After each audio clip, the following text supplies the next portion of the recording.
Urgent పని మీద ఉన్నా, నీకు అర్జెంట్ అయినా ఏదైనా ముందు ప్రాధాన్యత మనం ఎవరికి ఇవ్వాలి చెప్పండి?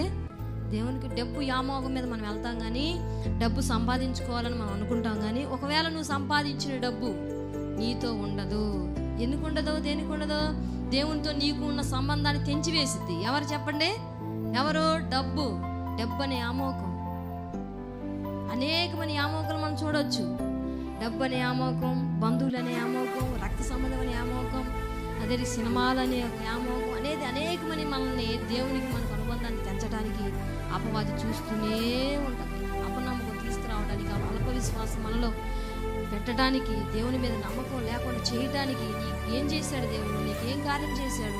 నీకు ఏ మేలు జరిగింది? నీకు ఎందుకు వెళ్తున్నావు ప్రార్థనకి? దేనికి వెళ్తున్నావు ప్రార్థనకి అని చెప్పి నీలో కలవరాన్ని పుట్టించి దేవునికి మనకు అనుబంధాన్ని తెంచడానికి చూస్తూ ఉంటాడు.